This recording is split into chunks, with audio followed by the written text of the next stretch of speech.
Diga glória a Deus. Quem trouxe a sua Bíblia, abre ela comigo em Romanos, capítulo 9, versículo 27. Romanos 9 e 27. Quem achou, diga glória a Deus. Quem achou, diga aleluia. Vamos ler então. Eu quero que você preste muita atenção nesta palavra. Eu quero que você preste muita atenção. Eu tenho certeza que certamente você vai ouvir alguém pregar sobre esta porção das Escrituras, mas certamente vai ser de outra forma. Então guarde bem no teu coração, porque um dos grandes sinais da volta de Jesus é a ascensão do povo judeu como superpotência mundial. É um dos sinais que Jesus está voltando. Romanos 9, 27 diz assim: também Isaías clamava acerca de Israel, ainda que o número dos filhos de Israel seja como a areia do mar, o remanescente é que será salvo. Levanta a mão, diga: meu Deus, fala comigo, pela tua palavra. O homem não é nada, mas a tua palavra é poderosa. Usa teu servo como instrumento de comunicação da tua vontade para mim. Pode assentar e glorificar aquele que merece palmas. Glória a Deus, aleluia, honra, louvor e toda adoração.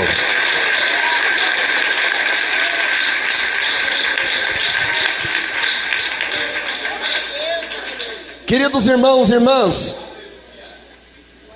eu vou falar com vocês acerca de um povo. É um povo que não é muito falado sobre eles, não. A mídia não faz muita questão. Agora, de 2010 para frente, que se está falando bastante desse povo. Alguns teólogos não gostam que eu fale o que eu vou falar, mas esse povo, literalmente, run the world. Run é uma expressão norte-americana para dizer roda, faz rodar, faz girar, faz funcionar. Movem o mundo, que são os judeus. E eu vou te provar. Se alguém tiver alguma dúvida, pode marcar, pode anotar, pode pesquisar não somente na internet, vá para os livros, vá para a biblioteca.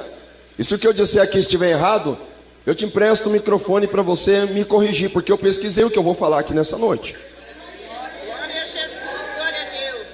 É um povo que no mundo hoje, segundo o censo mundial da ONU, conta com aproximadamente 15 milhões.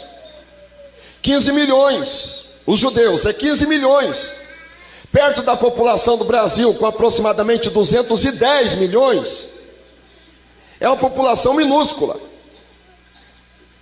15 milhões é a população de judeus no mundo.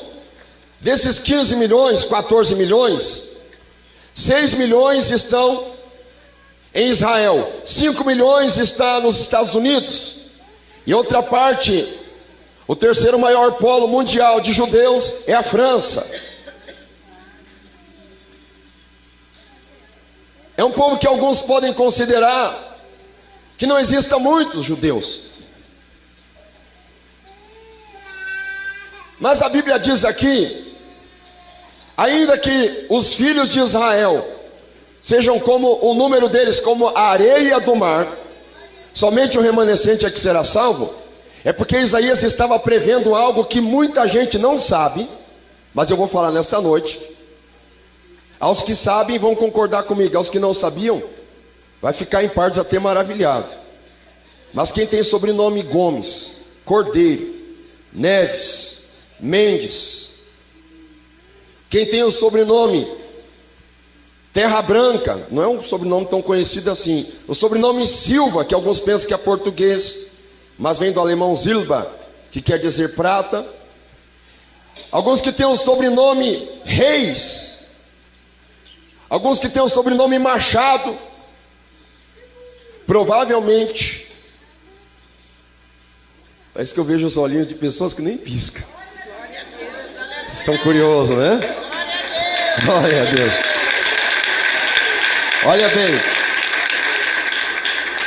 existe uma possibilidade extraordinária de ser descendente de judeus. Então, quando eles vêm para Portugal,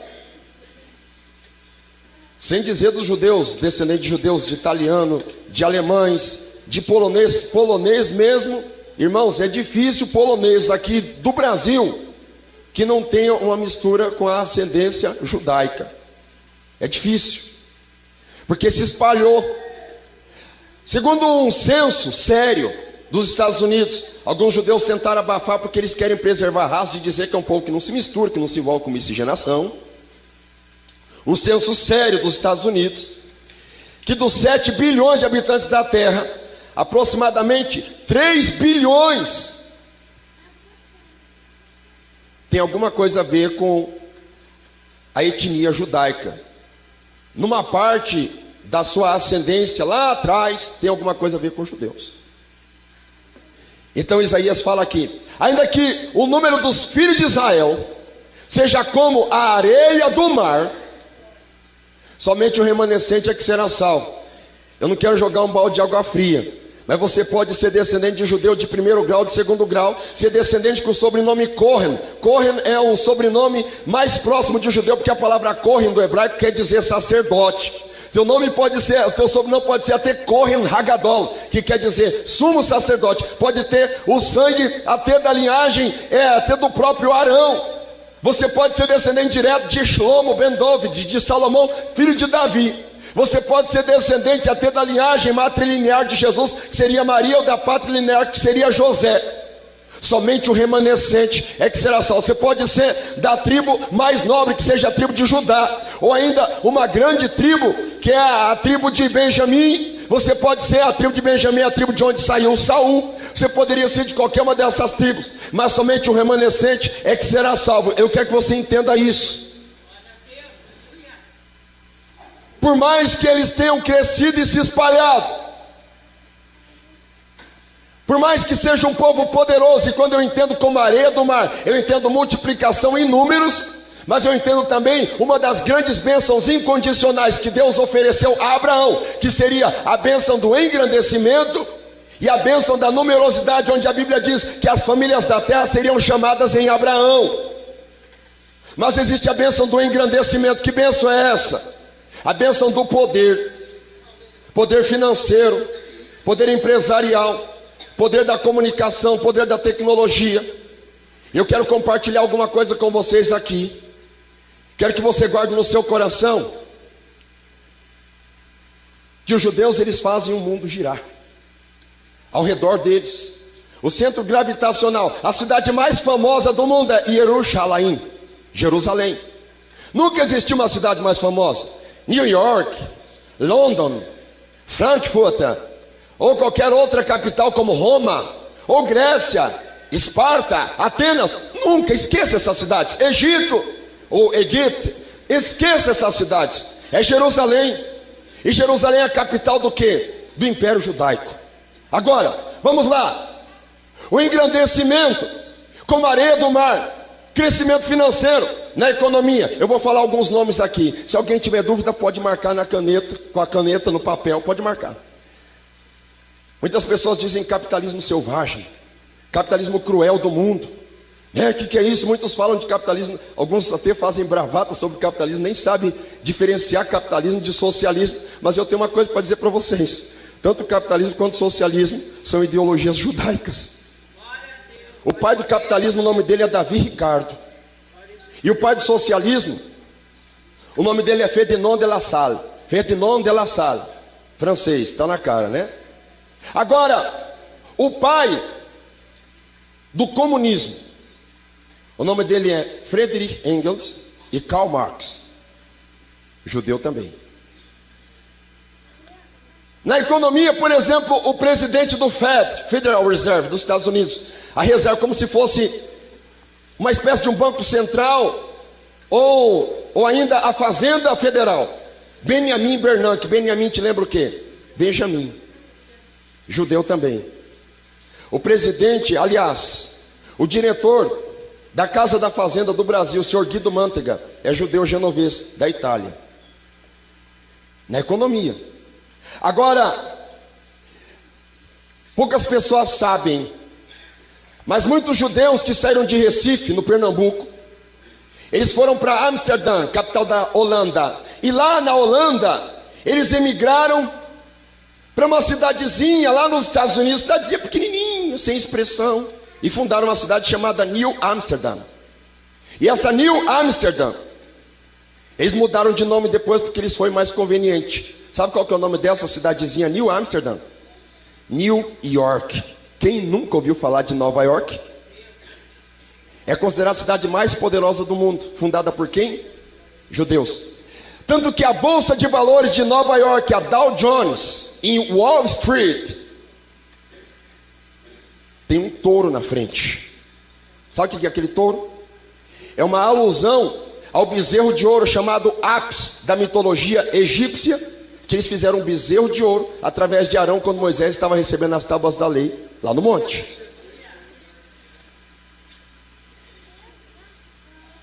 Então, a partir dali, de Nova York, eles controlam a Bolsa de Frankfurt, a Bolsa de Tóquio, a Bolsa de Hong Kong, na China. A Bovespa do Brasil é moleza para eles controlar também, até porque a Bovespa é um banco judaico. O Banco Safra é um banco judaico.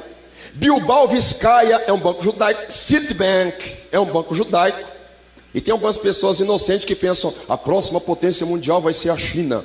Mas não sabem que quem fundou o primeiro banco da China, quando a China ainda tinha uma economia agrária, economia de latifúndio, de agricultura, quem fundou o banco, o primeiro banco da China, foram os judeus. Sabe que nome é? Há pessoas que pensam que é um nome americano. HSBC, a sigla HSBC é Hong Kong Shanghai Bank Corporation, corporação bancária de Hong Kong e de Xangai, fundada por judeus. Então quem controla a economia da China, basicamente, não precisa nem eu falar. Itaú do senhor Setúbal, banco de judeus. Os maiores bancos da Alemanha, banco de judeus. Porque eles controlam a economia. Por isso a raiva e a ira de muitos patriotas alemães,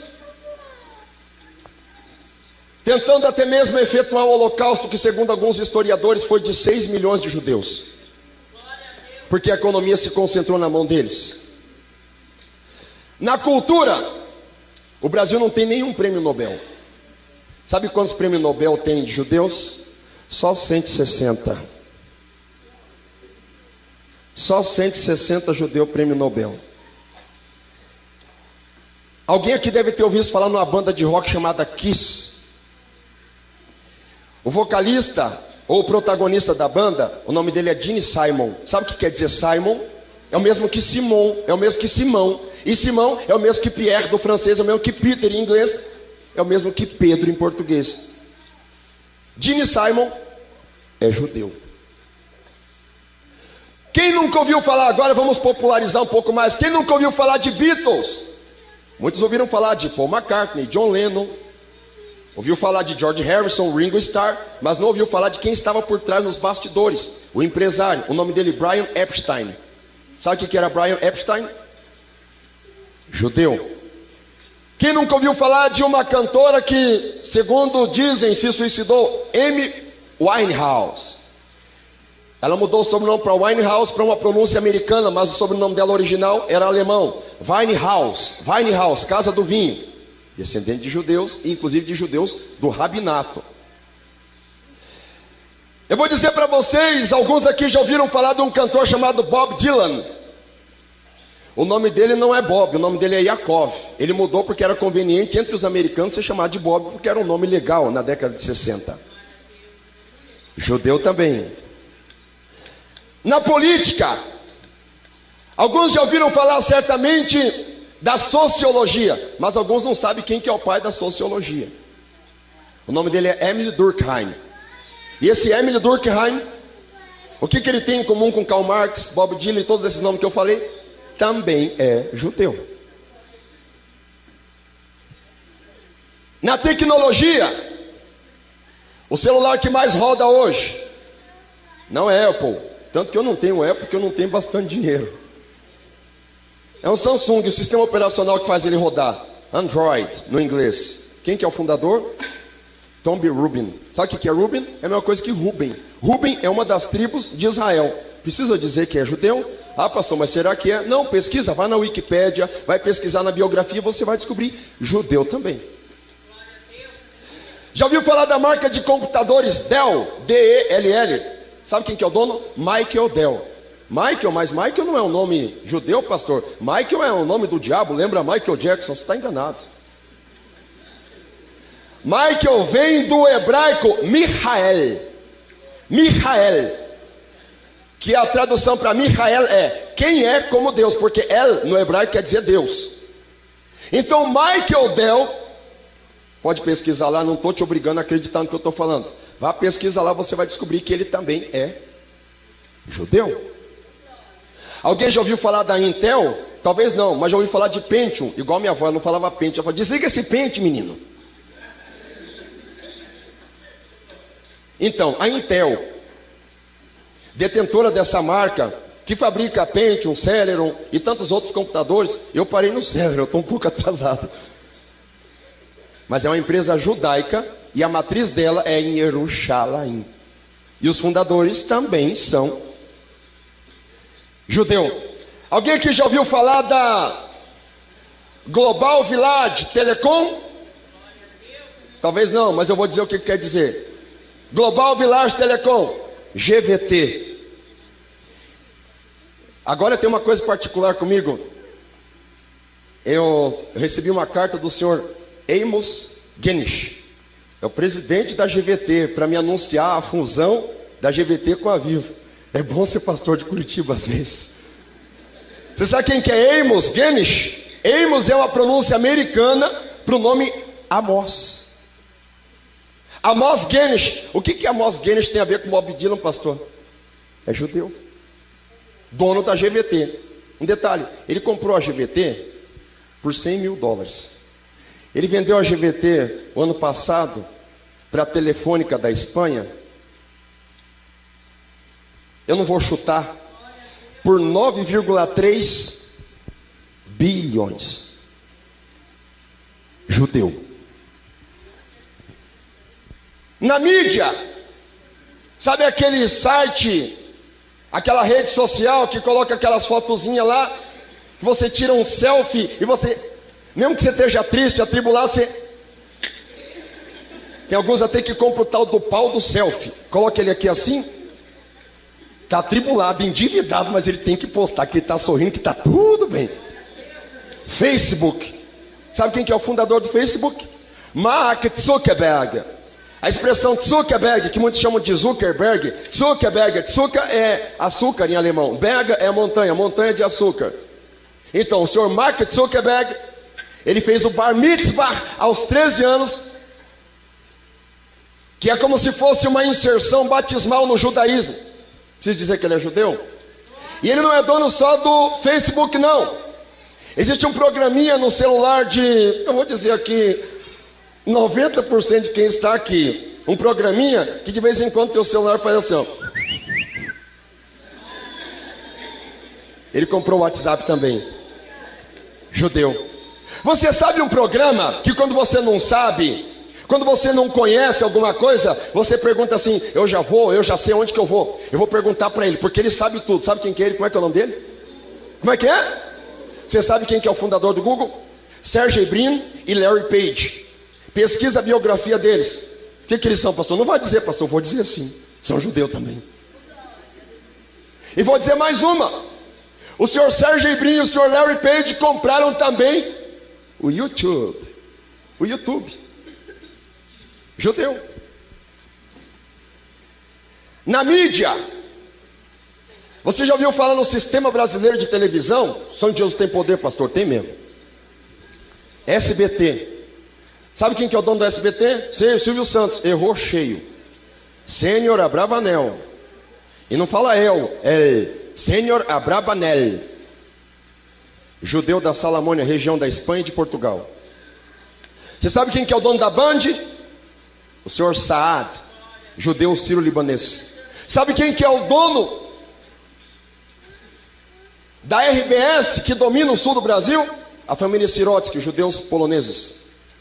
Você sabe quem que é o dono da extinta Rede Manchete? O senhor Bloch. Se escreve Bloch, mas se pronuncia no alemão Bloch, judeus alemães. Quem aqui no mundo assistiu o filme vai se lembrar de uma marca. Quando começava um filme tinha um leão que fazia assim, ó. MGM, Metro Goldwyn Mayer. Goldwyn Mayer, 2 sobrenomes judaicos. A Warner Bros, judeus. 20th Century Fox, judeus. Pixar, judeus. Disney, o senhor Walt Disney era antissemita, odiava judeu. Quando ele morreu, a Disney abriu para o mercado de capitais. E adivinha quem que eram os acionistas majoritários da Disney? Judeus. Glória a Deus, aleluia, Jesus. Glória a Deus. Alguém já ouviu falar do maior jornal de circulação do mundo? New York Times. É de judeus e faz questão de o principal colunista chamado Joel Stein. Joel não precisa nem dizer que é judeu, né? Alguém certamente já ouviu falar na teoria da relatividade, onde a energia é igual a massa vezes aquele céu quadrado que é a velocidade propagada pela luz. Quem postulou essa teoria da relatividade? Albert Einstein. Alguns dizem Albert Einstein, mas não é Einstein, é Einstein. Porque Ein é um em alemão, Stein é rocha, uma pedra ou uma rocha. O que Albert Einstein é, pastor? Alemão? Não, judeu alemão. Só para você saber, judeu alemão, geralmente ele não se qualifica como alemão, ele se qualifica como judeu. Agora, existe um estudo para definir quem que é certo da cabeça e quem que é louco da cabeça, chamado psicanálise. Quem que é o pai da psicanálise? Sigmund Freud, judeu também. Agora inventaram um artifício que é só dar uma olhadinha, já faz boom em quase metade do planeta. Bomba atômica. Quem que inventou? Robert Oppenheimer. Judeu também, pastor? Sim, judeu também.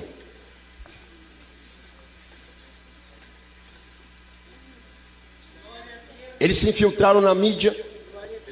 Eles rodam o mundo. Então eles são semelhantes à areia do mar, porque onde eles não estão, o braço judaico está. São muitos. Tem poder, tem dinheiro. Isso é verdade. Mas somente o remanescente é que será salvo. Somente o remanescente é que será salvo. Pastor, o pastor fez um rodeio, sim. Agora, são 9h10, mas eu preciso começar a pregar agora. Eu vou te explicar por quê. Queridos irmãos, apesar de serem como a areia do mar, inúmeros, Isaías deixa bem definido, ainda que eles sejam milhares, não são todos que se salvarão, mas somente o remanescente. Eu quero trazer para a nossa realidade. O IBGE qualifica o Brasil com uma população de aproximadamente 210 milhões de habitantes, e nós recebemos a fama lá fora como o segundo país mais evangélico do mundo, perdendo apenas para os Estados Unidos. Amém, nada. Perdendo apenas para os Estados Unidos. Em terceiro lugar fica o México. Mas tem um detalhe: no meio desses 210 milhões de habitantes, 25% da população, ou seja, 50 milhões, é o número de evangélicos.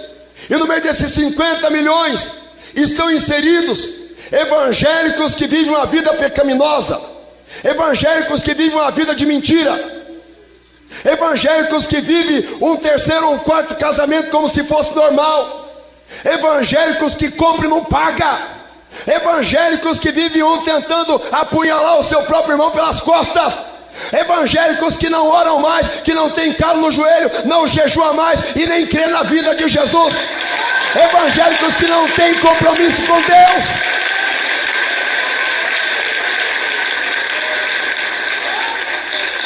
Você quer que eu te seja sincero?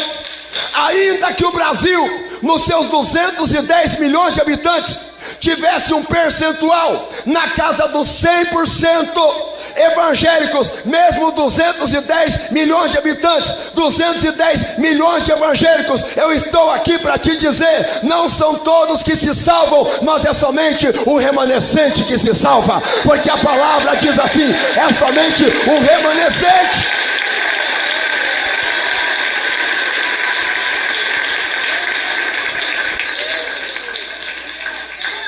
Ainda que nós estejamos considerados como os evangélicos, é os evangélicos de hoje que se considera como não toque, não rele, não mexa comigo, não me incomoda, não faça isso, não faça aquilo, se bater no meu rosto direito eu acerto o teu esquerdo, e a minha canhota está bem treinada, porque eu deixei por questão o meu braço do lado de fora da quando eu me batizei, porque eu não me converti muito bem não, ou melhor, eu não me converti para apanhar. Não mexe comigo que eu faço parte da elite da bancada evangélica. É isso mesmo. Não sofre não leva desaforo para casa não sofre o dono mais não pede perdão mais não se humilha não, qualquer coisinha apela para os direitos, qualquer coisinha já diz não mexa comigo. Irmãos e irmãs, nós como cristãos, infelizmente não estamos agindo em nossa maioria como remanescente, porque o nosso Jesus, ele sofreu uma coroa de espinho na cabeça, ele foi espinhado, quando pediu água lhe deram vinagre, e ele estava perdoando, ele estava amando, ensinando o que significa ser crente de verdade.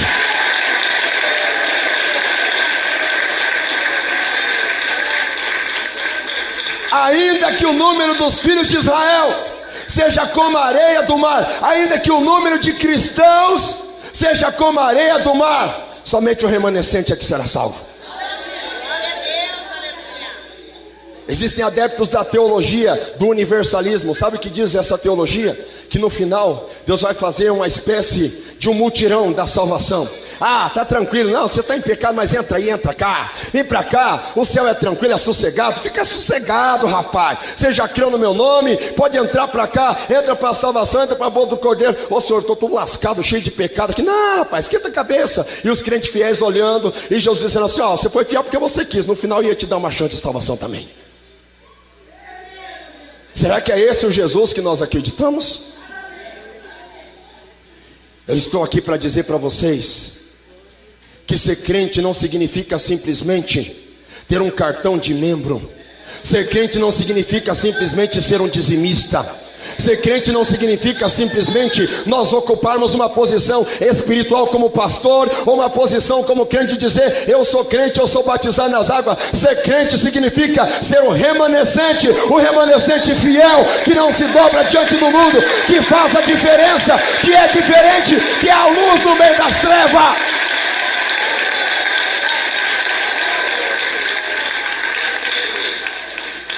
Precisamos entender que somente o remanescente, digam comigo, remanescente, será salvo.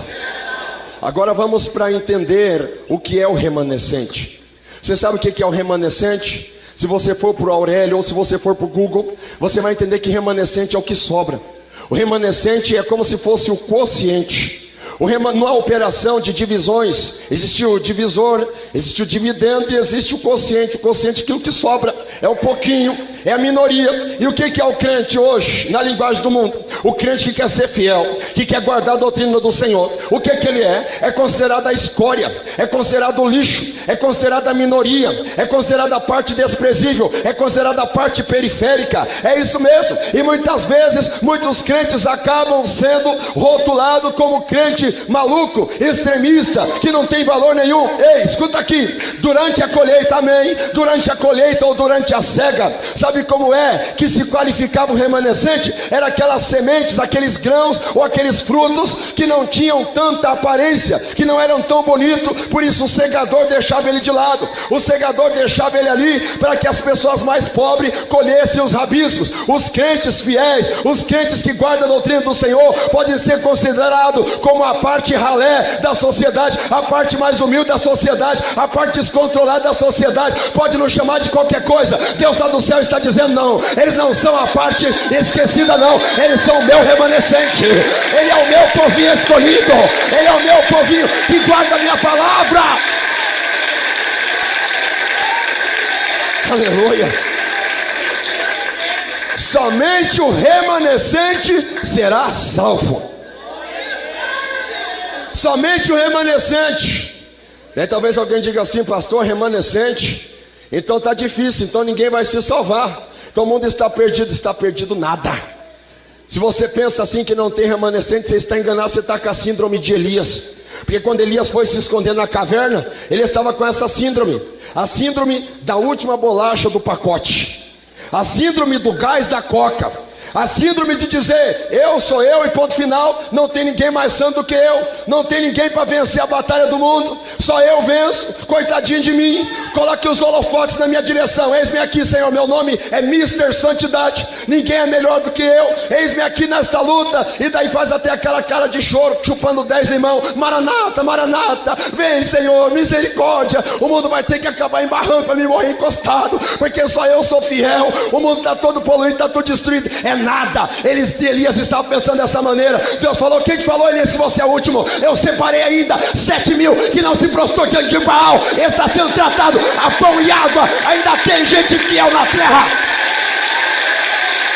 ainda tem gente fiel na terra. Xarabacanta labasteia. Ainda tem gente fiel na terra, sim. Xarabacanta labasteia. Qual é o perfil do remanescente? Não se prostrou diante de Baal primeiramente. Qual que é o perfil do remanescente? É tratado a pão e água. Meu Deus, esse relógio, uma hora eu pego esse relógio pelo pescoço. O remanescente primeiramente não se prostrou diante de Baal. Você sabe o que é se prostrar diante de Baal? É o mais conveniente para o Israel da época de Acabe, de Elias, de Jezabel. É o mais conveniente. Por quê? Ora, a maioria se prostrava diante de Baal. Só tinha Jerusalém para adorar. Lá na parte sul do reino. Nós da parte norte. Por que nós vamos lá em Jerusalém? Se nós podemos adorar em Dan ou em Berseba. Se nós podemos adorar em Samaria. Se nós podemos adorar em Jezreel. Vamos ficar aqui. E a maioria adorava Baal. A maioria se prostrava diante de Baal. A maioria venerava Baal. Tem alguém que já está entendendo por onde é que eu quero chegar. Estamos vivendo num tempo em que muitos crentes estão indo como Maria vai com as outras, em favor do que está orientando o mundanismo da moda gospel. O que está orientando o mundanismo dos costumes malignos dos filisteus e do samaritano. Muitos crentes estão perdendo a identidade como crente pentecostal. Estão perdendo a identidade como crentes fiéis, porque estão se prostrando diante do Baal do mundanismo, estão se prostrando diante do Baal do capitalismo, estão se prostrando diante de Baal, o Baal desse mundo cruel e podre aí de fora, estão se prostrando diante do mundo moderno, da concupiscência moderna. Mas Deus separou um povo aqui nessa noite que não se prostra diante de Baal, não se prostra diante do mundanismo. Xarabacanta labasteia. O remanescente não se prostrou diante de Baal. Ele era tratado à base de pão e água. Pão e água, pastor? Sim, à base de pão. Será que o pão contém todas as vitaminas, carboidratos, proteínas necessários para uma vida saudável? Olha, a nutrição nos diz que é necessário uma alimentação com quilos-caloria superior à proporcionada apenas por pão. Mas em período de dificuldade, de recessão ou de alimento que não é conveniente, é melhor ter uma alimentação um pouco mais pobre, mais simples, do que se alimentar do que vai fazer mal depois. Era o caso deles. Eles estavam escondidos na parte subterrânea de Obadias, e eles eram tratados à base de pão. Eles não precisavam ficar comendo pão na casa de Obadias. Era só eles sair para fora e levantar a mão e a bandeira branca para Acabe e para Jezabel e dizer: eu não quero mais comer pão, eu não quero mais ser tratado à base de pão, eu quero sair daqui. E Jezabel ia dizer: fica tranquilo, porque eu tenho a minha mesa para te oferecer, a mesa de Jezabel. Quem não quer ser tratado à base de pão, não tem problema, pode sair do calabouço e do esconderijo do Altíssimo para comer na mesa da Jezabel. Isso é fácil, é mais conveniente, é mais prazeroso, é mais gostoso, mais delicioso, é mais aparentemente nutritivo. A mesa de Jezabel, é isso mesmo. Eu vou te dizer o que é a mesa de Jezabel. Muitas pessoas estão trocando a palavra de Deus pela teologia sistemática, estão trocando a palavra de Deus pelos pregadores mundanos da internet, estão trocando a palavra de Deus por coisas perniciosas, que acaba perdendo a sua fé. Em nome de Jesus, o remanescente não come na mesa de Jezabel, ele come pão, que é a palavra. A palavra é o pão. Xarabacalabacanta labalabasteia.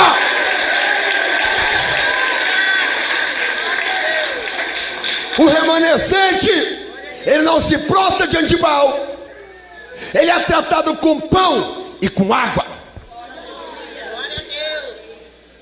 Ele poderia participar das águas potáveis e saborosas da fonte de En-Gedi. Ele poderia sair dali, a sede já tinha terminado mesmo, porque o famoso chamado Senhor Perturbador de Israel, que é o Elias, já tinha saído dali. Mas não, ele ficou ali participando, tomando água, ali no calabouço com Obadias. Mas o que tinha aquela água? Não é o que tinha de sabor naquela água. O que tinha naquela água era mais atrativa que a água que tinha lá fora? Claro que não. Porque você sabe que uma água por muito tempo no recipiente, ela acaba por se tornar rota. E Obadias não poderia ficar subindo e descendo toda hora, para que não viessem desconfiar que tinha 7.000 lá dentro escondido. Então eles tinham que se submeter àquela situação de tomar aquela água. Mas irmãos, para nossa aplicação, o que significa essa água? Para nossa aplicação, que água é essa? Esta água é a água da purificação. Que purificação é essa, pastor? O afastamento daquilo que o mundo nos apresenta, o afastamento daquilo que Satanás tem para nós. E que água é esta? Esta água é Jesus. E esta água, ela forma uma fonte no teu interior, que jorra para a vida eterna. Dá glória a Deus, igreja. Dá glória a Deus, igreja. Você entendeu? Ainda que os filhos de Israel sejam numerosos como a areia do mar, somente o remanescente é que será salvo. Ainda que o Brasil tenha 50 milhões de evangélicos, somente o remanescente é que será salvo. Muitos que estão aqui ouvindo esta palavra, por que não dizer a maioria, ou quase todos, poderiam estar ouvindo talvez uma palavra massageadora, uma palavra mais gostosa, uma palavra talvez que te confortasse mais, mas você escolheu falando: não, eu vou ouvir aquela palavra, porque aquela palavra que eu ouvi nessa noite é uma palavra que talvez até acerte no meu pecado, talvez ela acerte na minha fraqueza, mas é uma palavra que vai me lavar por dentro, porque eu faço parte do remanescente, eu faço parte do povo que quer ir para o céu, do povo que quer ser fiel ao Senhor. Fica de pé em nome de Jesus. Quem é remanescente aí, dá glória a Deus. Quem é remanescente aí, dá glória a Deus. Levanta a mão para o céu, diga: meu Deus, aumenta a minha fé. Meu Deus, eu sou remanescente, eu faço parte da velha guarda, que não se abaixa para Satanás, que não come na mesa de Jezabel, mas que está na presença do Senhor. Em nome de Jesus, todos dando glória, glória, glória, glória, glória, glória a Deus. Santo Deus, poderoso e eterno Pai, te calabassuri me canta labasteia, te calabassuri me canta labahaia, oripa labacanda labalabás. Olha os remanescentes falando línguas estranhas. Olha os remanescentes que Deus ainda fala com eles em sonhos. Olha os remanescentes que ainda derrama lágrima na igreja. Olha os remanescentes que ainda acreditam na vitória. Xarabalabacanda rabalabás, ipalabalabacanda labalabasteia, decalamanda labacanda labalabacanda labalabás, Aleluia. Espírito de Deus, Espírito da verdade, faça uma obra poderosa em nossa vida. Se somos remanescentes, queremos poder, poder que vem do alto.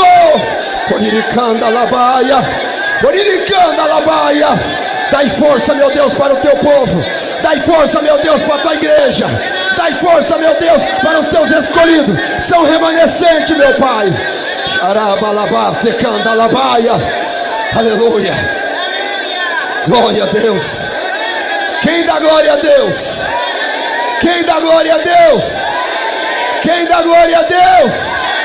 Aleluia. Quem crê na tua vitória?